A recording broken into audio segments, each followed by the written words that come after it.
Hello everyone, welcome back to the physical educator again. हम अपनी continue कर रहे हैं मोस्ट इंपॉर्टेंट क्वेश्चन की सीरीज, जो कि आपके बोर्ड के एग्जाम्स के पॉइंट ऑफ व्यू से बहुत इंपॉर्टेंट है। इसके अंदर हम बहुत सारे डिफरेंट पब्लिशर्स की बुक से क्वेश्चन निकाले हैं, आपके प्रीवियस ईयर के अंदर कैसे क्वेश्चन पूछे जाते हैं उनके ट्रेंड को एनालाइज किया है, और जो बाकी question general question important question है हम उनके बारे में यहाँ पे बात कर रहे हैं। तो चलिए शुरू करते हैं अपना चैप्टर नंबर 7, जिसका नाम है physiology and injuries in sports. तो इसके अंदर जो हमारा टॉपिक्स थे जिनके ऊपर हमने पढ़ाई करी है, इसके बाद psychological factor determining component of physical fitness, second है हमारे पास effect of exercise on muscular system, effect of exercise on cardiovascular system और स्पोर्ट्स इंजरीज। और इन्हीं के ऊपर हम टॉपिक्स के ऊपर हम क्वेश्चंस को देखने वाले हैं। तो सबसे पहला क्वेश्चन जो हमारे पास आता है, what are the physiological factors determining component of physical factors. ऐसे कौन से फिजियोलॉजिकल फैक्टर्स है जो कि हमारे फिजिकल फिटनेस को डिटरमाइन करते हैं। तो हमारे पास जो आंसर हमें किस तरीके से लिखना है, physical fitness are determined by the following physiological factors. कौन कौन से फैक्टर्स है? फर्स्ट है हमारा स्ट्रेंथ, सेकेंड है हमारा इंड्योरेंस, थर्ड है हमारे पास स्पीड और फोर्थ है हमारे पास फ्लेक्सिबिलिटी। इन चार बेसिस पे हम जज करते हैं कि एक पर्सन का फिजिकल फिटनेस किस स्टेट पे है, कितने लेवल पे है। ओके, सेकंड क्वेश्चन हमारे पास आता है, what are the physiological factor determining flexibility. Flexibility को डिटरमाइन करने वाले हमारे बॉडी के अंदर ऐसे कौन से फिजियोलॉजिकल फैक्टर्स है? तो इसका आंसर है हमारे बॉडी के अंदर जो हमारा मसल सिस्टम होता है, मस्कुलर स्ट्रेंथ होता है, वो डिटरमाइन करता है हमारे पास कितनी फ्लेक्सिबिलिटी होने वाली है। सेकंड जो है हमारा वो होता है जॉइंट का स्ट्रक्चर। ऑब्वियसली बात है, फ्लेक्सिबिलिटी का मतलब क्या था, हमारा जॉइंट में कितना रेंज ऑफ मोशन है। ठीक है, हमारे जॉइंट की कितनी एबिलिटी है, कितना रेंज ऑफ मोशन है, वो हमारा फ्लेक्सिबिलिटी होता है। अब एक जॉइंट लो हमारा बॉल एंड सॉकेट जो कि है हमारे शोल्डर जॉइंट, और दूसरा लो फॉर एग्जाम्पल मेरा एल्बो जॉइंट। ठीक है, मैं दो जॉइंट के बारे में बात कर रहा हूँ, बॉल एंड सॉकेट यानी हमारे शोल्डर जॉइंट, और एल्बो जॉइंट जो कि एक हिंज जॉइंट है। तो हिंज जॉइंट के रेंज ऑफ मोशन केवल इतना है। ठीक है, ये केवल फ्लेक्शन और एक्सटेंशन कर सकता है। ठीक है, लेकिन हमारा जो बॉल एंड सॉकेट जॉइंट है वो उसका रेंज ऑफ मोशन बहुत ज्यादा है, वो बहुत ज्यादा रेंज ऑफ मोशन रखता है, तो उसकी फ्लेक्सिबिलिटी ऑब्वियसली ज्यादा होगी। थर्ड आता है इसके अंदर एज एंड जेंडर। एज और जेंडर भी बहुत ज्यादा इंपॉर्टेंट फैक्टर है डिटरमाइन करने में कि आपकी फ्लेक्सिबिलिटी कैसी होगी। जैसे जैसे आपकी एज बढ़ती है आपकी फ्लेक्सिबिलिटी रिड्यूस होती चली जाती है। ठीक है, जो बूढ़े लोग होते हैं उनकी फ्लेक्सिबिलिटी बहुत कम हो जाती है। साथ ही साथ गर्ल्स जो होती है वो ज्यादा फ्लेक्सिबल होती है बॉयज के accordingly.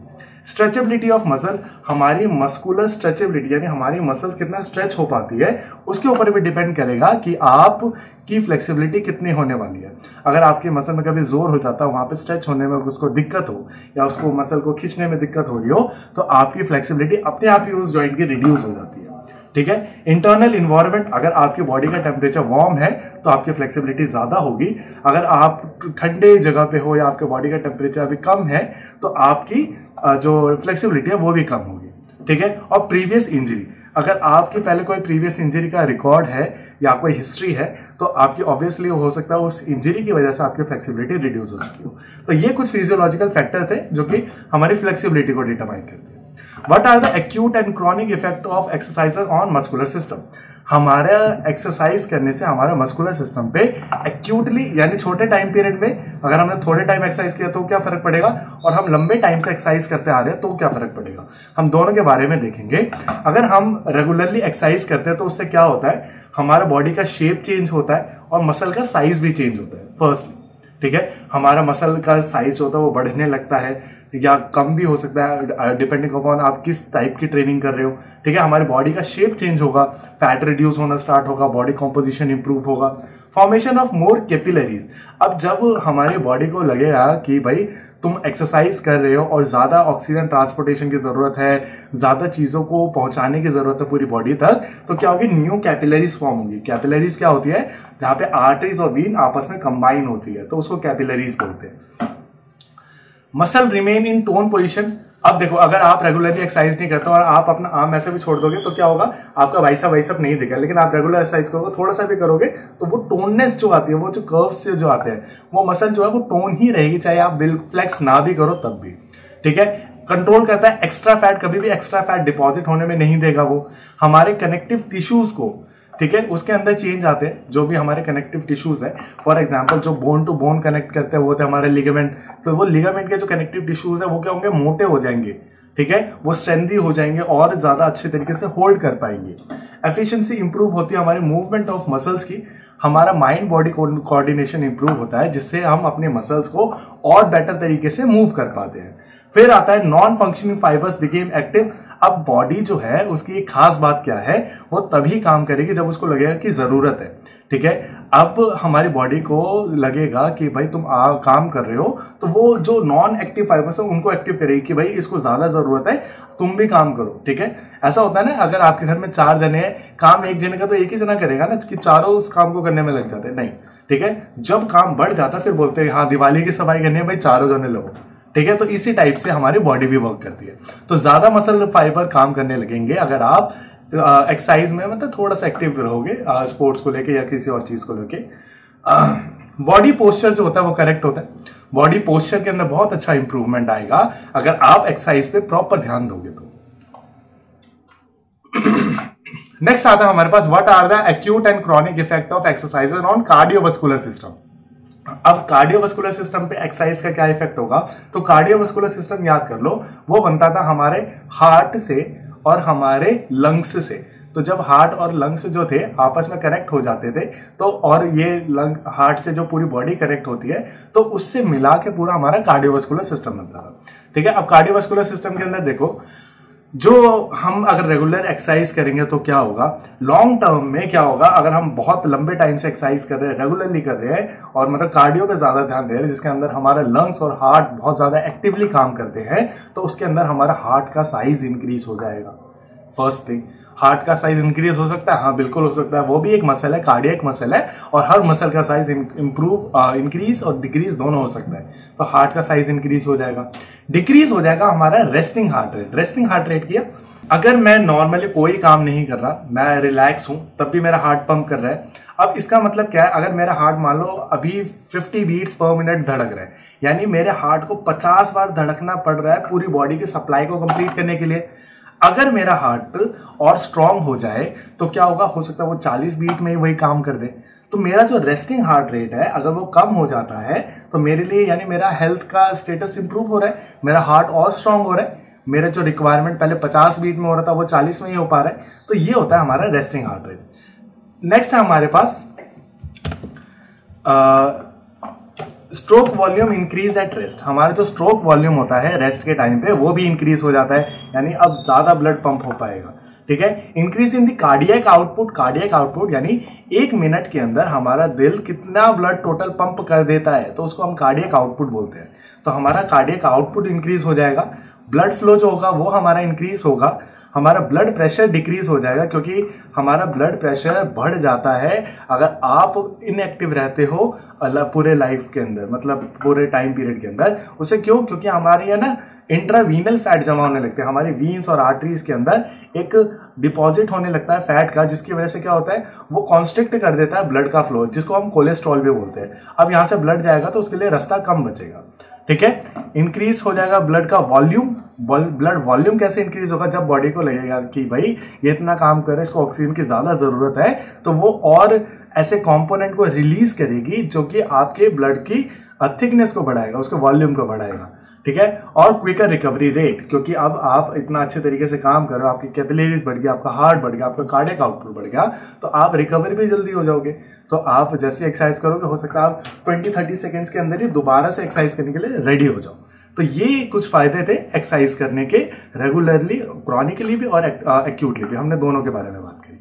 Define soft tissue injuries in sports and right its preventive measures. तो सॉफ्ट टिश्यू इंजरीज क्या होती है, वो इंजरीज जो कि soft tissue injury refer to tissue connected, support और surrounded other structures and organs of the body, muscle, tendons, ligament, fascias, nerves, fibrous tissues और blood vessels etcetera. Soft tissue injury involve injuries in the muscle, ligament, tendon in the body.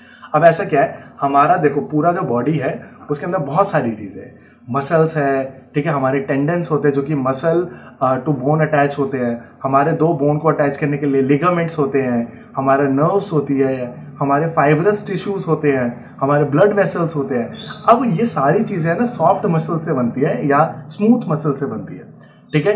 जब इनके अंदर injuries हो जाती है तो उसको soft tissue injuries बोला जाता है। बेसिकली ये जो इंजरीज होते हैं कहाँ पे होती है, हमारे लिगामेंट्स के अंदर फर्स्ट, सेकेंड होती है हमारे टेंडन्स के अंदर, और अगर हमारे कुछ ऐसी स्मूथ मसल्स के अंदर भी इंजरी हो जाए तो उसको भी हम काउंट कर लेते हैं, ठीक है। तो इसको बोला गया सॉफ्ट टिश्यू इंजरी।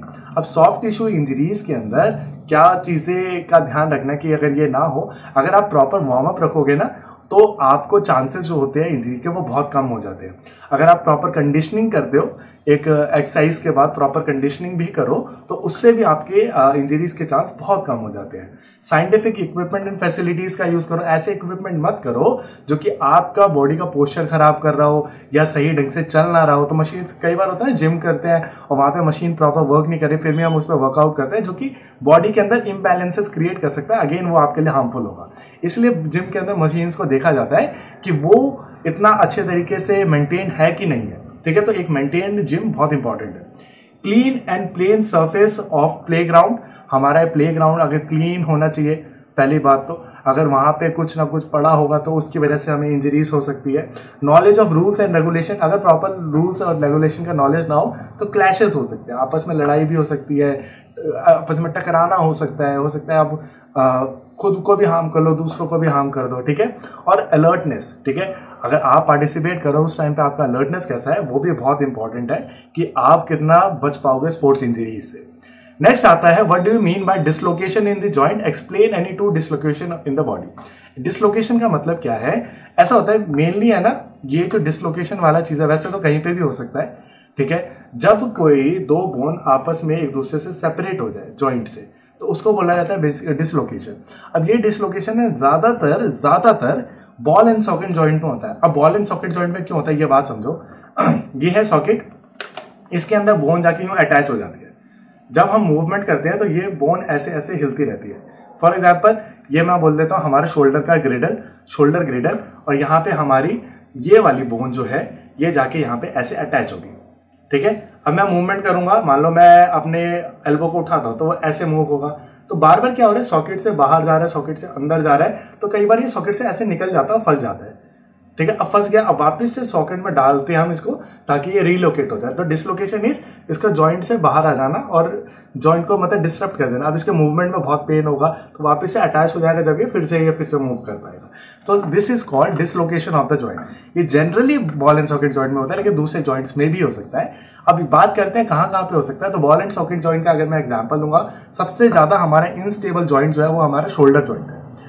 और बॉल एंड सॉकेट जॉइंट हमारे हिप जॉइंट में भी मिलता है, लेकिन वो हमारे हिप्स जो इतने बड़े बड़े मसल्स हैं वो उनको होल्ड करके रखते हैं और उसको इधर से उधर हिलने भी नहीं देते, ठीक है। लेकिन हमारे शोल्डर जो होता है उसके मसल्स छोटे होते हैं तो वो उसको इतने तरीके से स्टेबल नहीं कर पाते, ठीक है। हमारे स्टेबलाइजिंग मसल्स होते हैं हमारे स्कैपुला के पीछे, जिसके अंदर हम आते हैं interscapularis muscles, teres major, teres minors, ठीक है, हमारे सब स्कैपुलरीज, ठीक है। तो ऐसी कुछ मसल्स हैं जिनके नाम आपको याद नहीं रखने, जस्ट आपको मैं इंफॉर्मेशन दे रहा हूँ। तो डिसलोकेशन ऑफ लोअर जॉ हो सकता है, हमारी ये जो लोअर जॉ है, ये जो नीचे वाला पोर्शन है जब हम बोलते हैं जो हिलता है, तो वो डिसलोकेट हो सकता है आपका जॉइंट से, ठीक है। सेकंड हमारा शोल्डर जॉइंट डिसलोकेट हो सकता है किसी भी सडन फॉल जर्क वजह से। अब हम बात करते हैं एम्यूरेट टाइप्स ऑफ फ्रैक्चर, और हमें बात करेंगे डिफरेंट 3 टाइप्स ऑफ फ्रैक्चर को हमें एक्सप्लेन करना है। तो फ्रैक्चर क्या होते हैं, पहली बात तो अगर मैं टाइप्स ऑफ फ्रैक्चर बताऊं तो एक बहुत लंबी सी लिस्ट है, ठीक है। जैसे कि मैं बता भी देता हूं। फर्स्ट आता है हमारे पास ग्रीन स्टिक फ्रैक्चर, सेकंड आता है ट्रांसवर्स फ्रैक्चर, थर्ड है ऑब्लिक फ्रैक्चर, फिर है इंपैक्टेड फ्रैक्चर, और लास्ट है कम्यूटेड फ्रैक्चर, ठीक है। फर्स्ट हम बात करते हैं ग्रीन स्टिक फ्रैक्चर। ये जनरली छोटे बच्चों के अंदर देखा जाता है, क्योंकि छोटे बच्चों की ना बोन जो होती है वो सॉफ्ट होती है। अब सॉफ्ट बोन पे अगर आप लोड डालोगे तो क्या होगा, वो बोन जो होगी अगर उस पर लोड डालोगे तो धीरे धीरे वो ऐसे बेंड हो जाती है और वो टूट जाती है।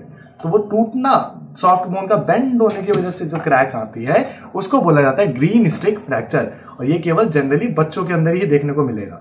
सेकंड आता है ट्रांसवर्स फ्रैक्चर, एक ऐसा fracture at a right angle of the bone axis or a straight break right across a bone, ठीक है। Transverse fracture is a fracture जो बिल्कुल ऐसे बोन को काट सा देता है, ठीक है।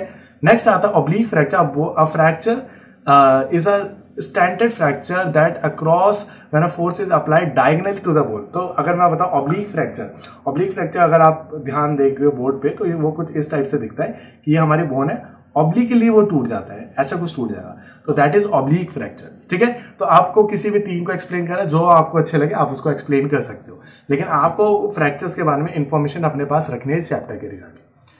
नेक्स्ट आता है what are the causes of sports injury. Sports injuries होने का कारण क्या है, तो हम बात करें अगर कि भाई किस वजह से हो सकती है, तो कोई भी ट्रॉमेटिक कंडीशन हुई ऐसी कि कोई ट्रॉमा हो गया, ट्रॉमा मतलब कोई एक्सीडेंट हो जाना, कोई अननेचुरल चीज हो जाना। सेकंड होता है कि फोर्सफुल कोई मूवमेंट हो गया या कोई अननेचुरल मूवमेंट हो गया। अब देखो इसका मतलब समझो, मेरा एल्बो का नेचुरल मूवमेंट क्या है कि भाई फ्लेक्शन एंड एक्सटेंशन, ऐसा कुछ एक्सटेंड हो गया तो क्या होगा, मेरा यहाँ से जॉइंट टूट सकता है। ठीक है, तो उसकी वजह से स्पोर्ट्स इंजरीज हो सकती है, मेरे लिगामेंट्स हार्म हो सकते हैं, मेरे टेंडन्स टूट सकते हैं। ठीक है, तो ऐसा कुछ अननेचुरल मूवमेंट हो जाना है जिसके लिए बॉडी बनी नहीं है, ऐसा कुछ मूवमेंट हो जाना। फिर है प्रोलॉन्ग लॉन्ग डिस्टेंस वॉकिंग और रनिंग। हद से ज्यादा जब हम बहुत लंबा वॉक करें या रन करें तो उसके अंदर हमारे बॉडी जो होती है हमारा साथ देना बंद कर देती है, जिसके अंदर फिर हमें इंजरीज हो सकती है। एकदम से कोई मैं हार्ड सरफेस पे अगर गिर जाऊं तो उसकी वजह से इंजरीज हो सकती है, या डायरेक्ट हिट या स्ट्राइक लग जाए तो उसकी वजह से भी स्पोर्ट्स इंजरीज हो सकती है। और लास्ट होता है इसके अंदर ऑस्टियोपोरोसिस। ऑस्टियोपोरोसिस एक ऐसी दिक्कत है जिसके अंदर हमारा बोन के अंदर जो मिनरल्स है वो रिड्यूस होने लग जाते हैं, जिसकी वजह से हमारे बोन के अंदर जो छोटे छोटे पोर्स होते हैं वो ऐसे बड़े बड़े हो जाते हैं।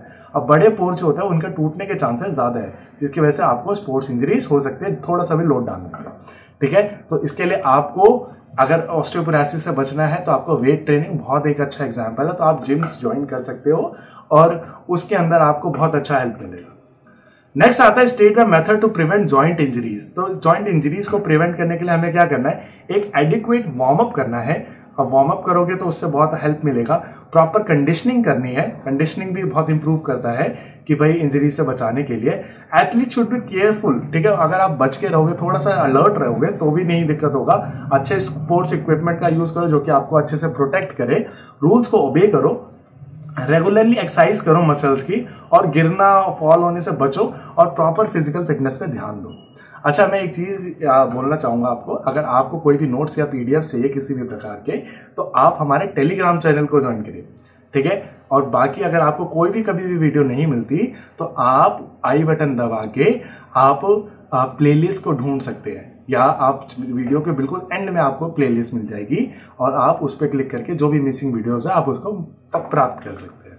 नेक्स्ट है हमारे पास what is sprain, how it can be treated. तो स्प्रेन क्या होता है, स्प्रेन एक लिगामेंट इंजरी है जो कि लिगामेंट के ओवर स्ट्रेच होने की वजह से हमारा जो लिगामेंट टियर हो जाता है या खिंच जाता है, तो हम उसको लिगामेंट का स्प्रेन बोलते हैं। अब ये स्प्रेन जनरली होता है ट्विस्टिंग फॉलिंग की वजह से, या आप ट्विस्ट हो गया हो या फॉल हो जाओ उसकी वजह से। और स्प्रेन जब इंजरी होती है तो बहुत ज्यादा स्वेलिंग आने वाली है, बहुत ज्यादा इन्फ्लामेशन यानी बहुत ज्यादा पेन होने वाला है। ठीक है, और बिल्कुल रेंज ऑफ मोशन आपका बिल्कुल खत्म सा होने लगता है। अब ऐसी कंडीशन के अंदर आपको क्या करना है, आपको दो थ्योरीज को फॉलो करना है। एक है प्राइस थेरेपी और सेकंड है राइस थेरेपी। प्राइस कैसे बना है, प्राइस से पीच का जो मतलब है वो है प्रोटेक्शन, और आर का मतलब है रेस्ट, आई का मतलब है आइस, सी का मतलब है कंप्रेशन, और ई से बना एलिवेशन। तो ये है हमारी प्राइस थ्योरी। जबकि राइस थ्योरी क्या है, R for rest, I for icing, C for compression and E for elevation. अब इसका मतलब समझते हैं, पी का मतलब प्रोटेक्ट करना, यानी जहां पे आपको चोट लगी है उस एरिया को बचा के रखो, आप प्रॉपर एक रेस्ट करो ताकि आपको रिकवर होने का बॉडी को मौका मिले। आप उस पर आइसिंग कर सकते हैं ताकि आपको इन्फ्लामेशन जो है वो कम हो पाए, पेन जो है वो कम हो जाए। कंप्रेस करके रखो, उसको दबा के रखो ताकि एक्स्ट्रा जो फ्लूइड कलेक्शन होता है वो ना हो, और उसको अपने हार्ट लेवल से ऊपर उठा के रखो ताकि वो वो अगेन वो फ्लूइड जो होता है वो मूव करता रहे, जिसकी वजह से बेटर न्यूट्रिएंट सप्लाई हो पाए उस इंजर्ड पार्ट पे। ठीक है, और ऐसा ही कुछ हमारा राइस थेरेपी भी। नेक्स्ट आता है analysis the soft tissue injuries. Soft tissue injuries कौन कौन सी होती है, तो सॉफ्ट टिश्यू इंजरी वो इंजरी होती है जो कि हमारे टेंडन पे हो या लिगामेंट पे हो या हमारी मसल पे हो। अब इन तीनों पे होने वाली इंजरीज के नाम देखो। फर्स्ट आता है हमारे पास कंट्यूजन, सेकंड है एम्ब्रेजन, थर्ड है लिसर्शन, फोर्थ है इंसीजन, फिफ्थ है हमारे पास ट्रेन, और लास्ट आता है स्प्रेन। इन सब के मतलब आपको पता होने चाहिए कि कब क्या होता है, किस टाइम पे क्या दिक्कतें होती है। ठीक है, चलिए लास्ट आता है कंट्यूजन। कंट्यूजन का मतलब हमें बताना है। तो कंट्यूजन एक मसल इंजरी है जो कि मसल पे डायरेक्ट हिट की वजह से हो जाए। अगर मसल पे कोई डायरेक्टली कुछ हिट हो गया या मेरे से कुछ टकरा गया तो जो आपको दिक्कत होती है उसको कंट्यूजन बोला जाता है। ये कॉम्बैट स्पोर्ट जहां पे फाइटिंग वाले गेम्स है ना उसके अंदर बहुत कॉमन है ये। और इसके अंदर होता है क्या, हमारी ब्लड वेसल्स जो होती है मसल के जो अंदर होती है वो ब्रोक हो जाती है और अंदर अंदर मसल के हमारे ब्लीडिंग हो रही होती है, जिसकी वजह से एक ब्रूज सा बन जाता है, एक निशान सा बन जाता है, जिसको हम कंट्यूजन बोलते हैं। और जो कंट्यूजन वाला एरिया होता है उसके अंदर कई सारी चीजों का एक लिक्विड जमा होता है, जैसे कि ब्लड और कई सारे ऐसे फ्लूइड्स होते हैं, और वहां पे स्टिफनेस और स्वेलिंग देखने को भी आपको मिलेगी। ठीक है, तो ये था कंट्यूजन। फिर आता है हमारे पास लेसर्शन एंड इंसीजन। लेसर्शन क्या होता है? Laceration is an irregular cut in the skin from a sharp object. अगर आपके शार्प ऑब्जेक्ट से कोई कट लग जाए तो क्या होगा, वहां से खून निकलना स्टार्ट हो जाएगा। तो ये जो शार्प कट है इसको लेसर्शन बोलते हैं। These ones are more dangerous. अब डेंजरस तो है ही, क्योंकि भाई शार्प कट तो ब्लीड करेगा, लेकिन यहाँ पे है ना, कई बार जब बहुत बड़ा कट लग जाता है ना, तो आपकी बॉडी जो होती है वो शॉक में चली जाती है। शॉक में जाने की वजह से वो सारी आर्टरीज और वीज जो होती है वो कंप्रेस हो जाती है। अब कंप्रेस होगी, इससे क्या होता है कि ताकि आपका ब्लड जो है वो मतलब बहुत ज्यादा फ्लो ना करता रहे। ठीक है, उससे क्या होगा, हमारी बॉडी खुद को बचाने के लिए ऐसा करती है। तो लेकिन लेसर्शन के अंदर जो इतना डीप और इतना बड़ा कट लग गया है तो मसल को बहुत ही लॉस होता है। तो यहाँ पे स्टिचेस के थ्रू इसका ट्रीटमेंट हो सकता है, लेकिन आपको क्या करना है, आपको उस मसल को अगर जहां पे भी को कट लगा है उसको वापस से ज्वाइन करके उसको पकड़ के रखना है, रोक के रखना है। ठीक है, और रश करना है हॉस्पिटल में। इंसीजन जबकि क्या होता है, incision occurs due to a sharp edged object, a cut to the arteries और वीन्स में ऑल्सो अकर। अगर आपके आर्टरीज या वीन्स पे कोई कट लग जाए तो इसके अंदर इंसीजन होता है। तो लेसर्शन और इंसीजन में फर्क ये है कि लेसर्शन के अंदर भाई कट तो बहुत खतरनाक है, बहुत डेंजरस है, लेकिन यहाँ पे ब्लीडिंग नहीं होगी, या होगी भी तो बहुत कम होगी, क्योंकि हमारी बॉडी शॉक में चली जाती है इतने बड़े कट से, और आर्टरीज और वीन जो होती है वो जो पाइप थी वो कॉन्ट्रैक्ट कर जाती है, जिसकी वजह से ब्लड सप्लाई रुक जाता है। लेकिन इंसीजन के अंदर ऐसा नहीं होता। इंसीजन के अंदर आपके आर्टरीज या वीन्स पे कट लग गया है, जिसकी वजह से आप सोचो आर्टरी जहां पे ब्लड हार्ट पंप करता है और प्रेशर से ब्लड निकलता है, और वहां पे अगर कट लग जाएगा तो क्या होगा, खून बहुत तेजी से बहता रहेगा। तो ये बहुत बड़ा दिक्कत है इंसीजन का। और यहाँ पे हमें क्या करना है, कंप्रेस करके रखो उस चीज को, ताकि बिल्कुल भी खून ना निकले, और जितना होल्ड कर सकते हो, जितना टाइट कंप्रेशन कर सकते हो करो, और फटाफट से रश करना आपको हॉस्पिटल पे, ताकि वो आपको स्टिचेस करके उसको कंट्रोल कर सके। नेक्स्ट आता है differentiate between strain and sprain. Strain क्या है? स्ट्रेन एक मसल इंजरी है जो कि होती है ट्विस्टिंग फॉलिंग ऑफ मसल के द्वारा, मसल या टेंडन के अंदर। सेकंड आता है, ये बहुत माइल्ड भी हो सकता है, बहुत सीवियर भी हो सकता है, डिपेंडिंग कि आपका मसल और टेंडन कितना हार्म हुआ है इसकी वजह से। तो स्ट्रेन के अंदर मसल या टेंडन से रिलेटेड चीज होगी, जबकि स्प्रेन के अंदर लिगामेंट की इंजरी होती है। तो sprain is a ligament injury, जहां पे लिगामेंट ओवर स्ट्रेच होने की वजह से, पार्शियल या फुल्ली टीयर होने की वजह से। अब ये क्यों होता है? ट्विस्टिंग, फॉलिंग या डायरेक्ट हिट की वजह से।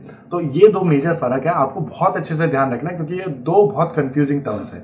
तो आप इससे ऐसे याद रख सकते हो, जैसे स्ट्रेन के अंदर टी जा रहा है सेकंड टर्म, तो यानी ये टेंडन से रिलेट करता है। ठीक है, जबकि स्प्रेन जो है ये लिगामेंट से करता है। आप कैसे भी तरीके से, अगर आप जो भी कंफर्टेबल हो वैसे याद कर सकते हैं। तो बस इतना ही था आज की इस वीडियो के अंदर। नेक्स्ट वीडियो जो होगा हमारा अगला चैप्टर। आप प्लेलिस्ट को चेक कर सकते हैं। अगर आपको कोई भी वीडियो नहीं मिल रही, सब्सक्राइब करें हमारे चैनल को, टेलीग्राम चैनल को जरूर ज्वाइन करें। अगर कोई भी डाउट होता है तो भला इंसान पे आप मेरे को मेल कर डीएम कर सकते हैं, और मेल भी कर सकते हैं मुझे thephysical@gmail.com पे। Thank you so much for watching, have a nice day.